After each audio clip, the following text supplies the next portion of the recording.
नमस्कार, मी पूजा. तर आज आमचा वडापाव खायची इच्छा झाली. मग मी लगेच खाली जाऊन मार्केटमध्ये जाऊन सामान घेऊन आले. आणि इथे बघा मी एकदम बारीक कांदा चिरून घेतलेला आहे, बारीक कोथिंबीर चिरून घेतलेली आहे. आणि वडापाव म्हटलं तर सगळं मटेरियल असलं तरच तो चांगला लागतो. मग काय सगळं मार्केटमध्ये जाऊन सगळं साहित्य घेऊन आले. आणि इकडं बघा मी सगळं बटाटा वगैरे देखील उकडून घेतलेला आहे. हिरवी मिरचीची पेस्ट, अद्रक लसूणची पेस्ट करून घेतली सगळी बारीक. आणि एकदम झणझणीत करायचं म्हटलं तर मी जास्तच मिरच्या घेतल्या.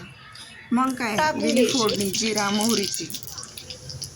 आता मी हा सगळा कांदा याच्यामध्ये टाकलेला आहे आणि आता तो मी चांगला परतून घेते. आणि एकदम चांगला परतून घ्यायचा कांदा. आणि कांदा परतत असतानाच त्यामध्ये मीठ टाकायचं, कारण मग कांदा परतण्यास चांगली मदत होते. आणि चांगलं परतून घ्यायचं लाल जरीत होईस्तोपर्यंत.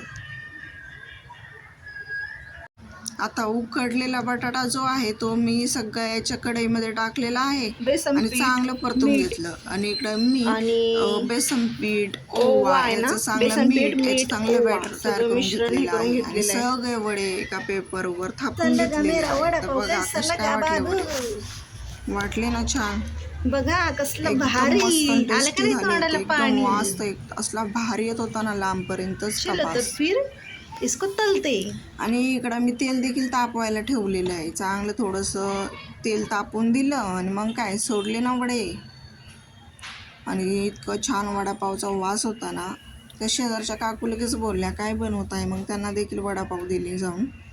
आणि इकडे बघा मिरच्या देखील सगळ्या तळून घेतलेल्या आहे. आणि मग काही मिरच्याही करतात, मला एकदम कडक मिरच्या आवडतात. आणि बघा कसले भारी वडापाव केले. आणि वडापाव मला लाल लालच आवडतात, काही जण नाही त्याला चांगलं बरोबर तळत, ते मला असलंच आवडतं म्हणून मी चांगले लाल तळून घेतलेले आहे. चला मग या खायला.